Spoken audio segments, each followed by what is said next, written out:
ओम श्री परमात्मा नमः। मैं आचार्य हृदय अवस्थी आप सभी का शास्त्र चर्चा चैनल पर हार्दिक स्वागत करता हूँ।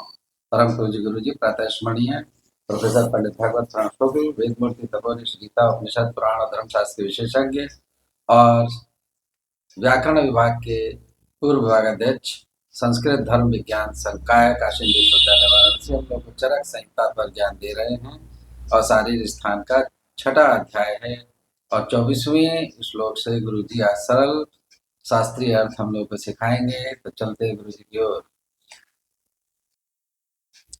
यल्लीलायित विश्वमेतदखिलं यस्मिन् पुनर्लीयते स्मात् स्थावरजङ्गमात्मकिदं लोकं दरीदृश्यते भासा यस्य विभान्ति सर्वजगतः ज्योतिंषि सर्वात्मना तं देवं जगदेककारणमयं वंदे त्रिलोकीश्वरम्।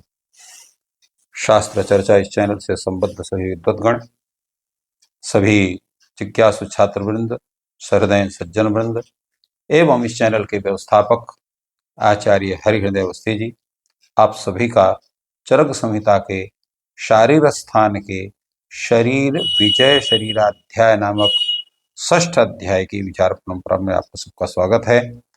आज हम लोग 24वें अंश से आज के इस विचार को प्रारंभ कर रहे हैं। इसमें बताया गया है सचोपस्थित काले जन्मनि प्रसूति मारुत योगात परिवृत्त्यावाक्षिरा निष्क्रामत्यपत निष्क्रामत्यपत्यपथेन एषा प्रकृति विकृति पुनः पुनरतो अन्यथा परम तितः स्वतंत्र वृत्तिर्भवति। तात्पर्य इसका है कि उस गर्भस्थ शिशु का जन्म कैसे होता है। तो इसमें इसका जो है उत्तर यह है कि जन्म कैसे होता है। ये प्रश्न हुआ कथम भूतश्च निष्क्रामति। ये प्रश्न जो है वो अग्निवेश ने किया था, उसका उत्तर देते हैं सच उपस्थित काले, अर्थात जिस समय गर्भ का जन्म समय उपस्थित होता है। तो जन्मनि उपस्थित काले, इस समय जन्म का काल उपस्थित होता है, उस समय क्या होता है प्रसूति मारुत योगात। जो गर्भवती स्त्री है उसमें एक प्रसूति जो है वायु शरीर में होता है, प्रसव कारक वायु भी उसको कहते हैं, प्रसूति वायु भी कहते हैं। तो उसके योग से, संबंध से या वेग से जो वह गर्भस्थ शिशु है वह जैसी जिस स्थिति में वो गर्भ में रहता है उससे परिवृत्त, उससे बदल करके वो जो है अवाक्षिरा माने शिर की ओर से जो है वह निष्क्रामति, वह निकलता है। कहां से? अपत्य पथेन, माने जिस पथ से, जिस मार्ग से उसका जन्म होना है, अर्थात योनि मार्ग से। तो ये हो गई उसकी प्रकृति। माने प्रायः जितने भी शिशुओं की उत्पत्ति होती है वो शिर उनका पहले निकलता है, बाद में संपूर्ण शरीर निकलता है, ये निश्चित है। कभी कभी कुछ विकृति के कारण उल्टा भी हो जाता है, पहले पैर निकलता है और बाद में शिर निकलता है, ऐसी स्थिति बनती है। तो उस समय जो है प्रसूता को जो है कष्ट उठाना पड़ता है। विकृति ही पुनः अतोन्यथा परम त्वतः स्वतंत्र वृत्तिर्भवति, अर्थात उसमें जो क्रिया है गर्भाशय बाहर निकलने के वह स्वतंत्र वृत्ति वाला वह है, अर्थात श्वास प्रश्वास की जो प्रक्रिया है, प्रसूति वायु की जो प्रक्रिया है वह एक उसको स्वतंत्र स्वरूप, उसमें किसी का कोई भी कोई यंत्र तंत्र उसमें प्रभावकारी नहीं होता है।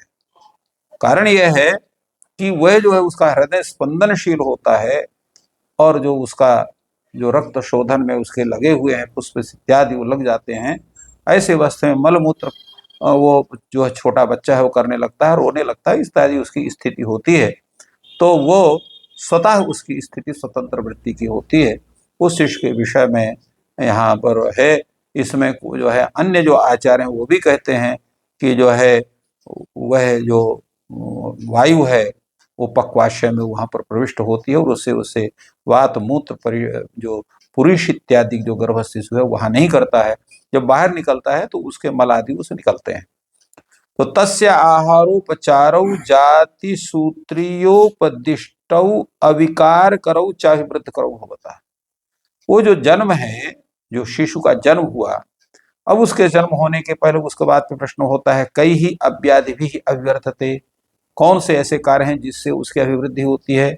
तो जाति सूत्र में इन विषयों का विचार किया गया है।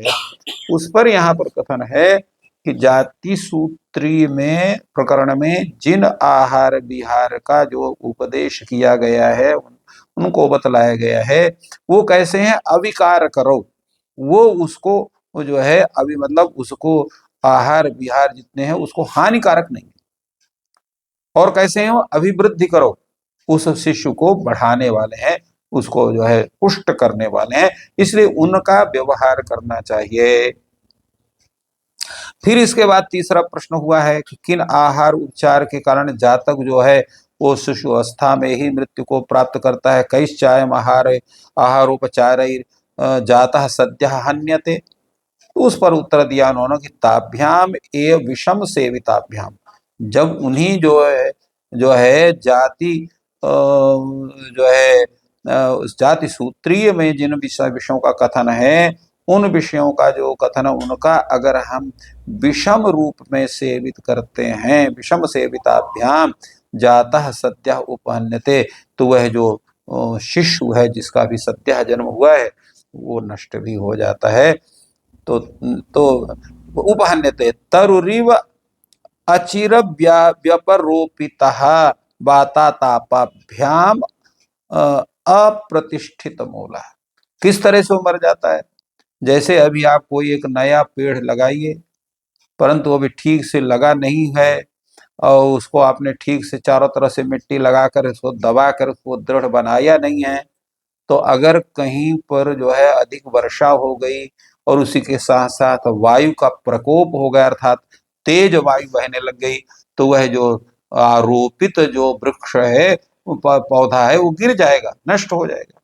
उसी तरह से जब शिशु का जन्म होता है तो उसके लिए जो उपाय बतलाए गए हैं जाति सूत्रीय प्रकरण में, उनका सम रूप में उनका सेवन करना चाहिए, बच्चे को कराना चाहिए, उसको देख रेख करना चाहिए, तो वो शिशु की अभिवृद्धि होती है और उसका शरीर बढ़ता भी है, पुष्ट भी होता है। आप्तोपदेशाद अद्भुत रूप दर्शनात् समुत्थान लिंग चिकित्सित विशेषाच अदोष प्रकोपानुरूपाः देवादि प्रकोप निमित्ता विकारा समुपलभ्यन्ते। प्रश्न हुआ था जो है अग्निवेश जी का, किंचास्य देवादि प्रकोप निमित्ता विकारा संभवति आवेशित न, इस देवादि प्रकोप निमित्त कौन कौन से विकार उस शिशु में होते हैं अथवा नहीं होते हैं। तो इसका सुंदर सा विचार प्रस्तुत हुआ। कहा आप्तोपदेशात्, जो बड़े सयाने लोग हैं उन बच्चों को पालने के लिए कौन कौन से उपाय होते हैं जो बतलाते हैं, उन उपदेशों को स्वीकार करने तद्रूप में आचरण करना चाहिए। दूसरा है अद्भुत रूप दर्शनात्, अगर वह बच्चे में जो है अद्भुत आश्चर्यजनक अगर उसमें लक्षण दिखाई पड़ते हैं तो तत्काल उनका तद्रूप में चिकित्सीय समाधान उनका करना चाहिए। समुत्थान लिंग चिकित्सित विशेषाच, और जो है उठे हुए जो कारण हैं, लक्षण हैं, जिसके आधार पर चिकित्सा की अत्यंत आवश्यकता है, उसका भी अगर जो हम शीघ्र चिकित्सा उसको कर देते हैं तो फिर उस शिशु की रक्षा होती है।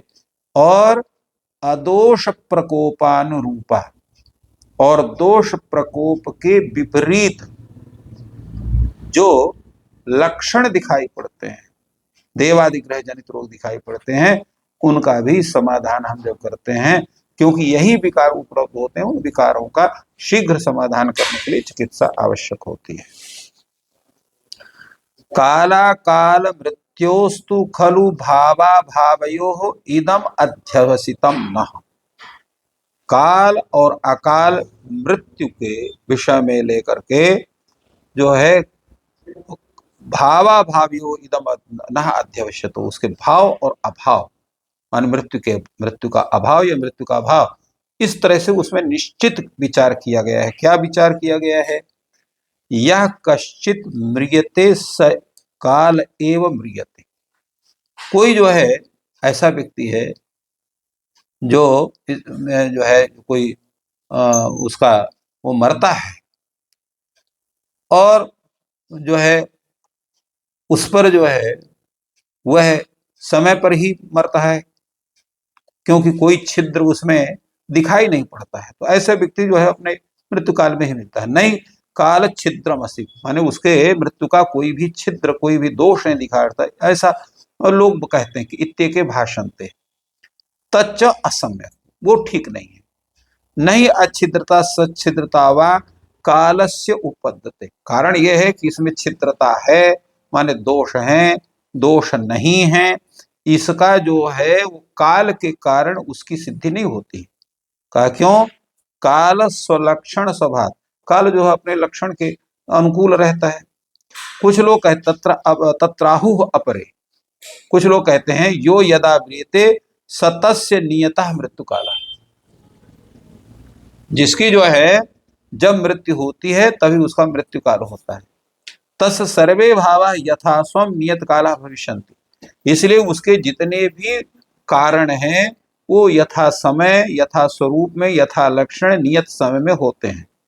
तच्च नोपपद्यते, और वो नहीं भी होते हैं। प्रत्यक्षम ही अकालाहार वचन कर्मणाम फलम अनिष्टम, क्योंकि अकाल जो आहार है, वचन है, कर्म है, उनका फल जो अनिष्ट फल है वो प्रत्यक्ष है। विपर्य चेष्टम, और विपर्य में उसके विपरीत होने में वो उस तरह की चेष्टाएं होती हैं, वो सब जो है प्रत्यक्षता उपलभ्यते खलु काला काल व्यक्ति तासु तासु अवस्थासु।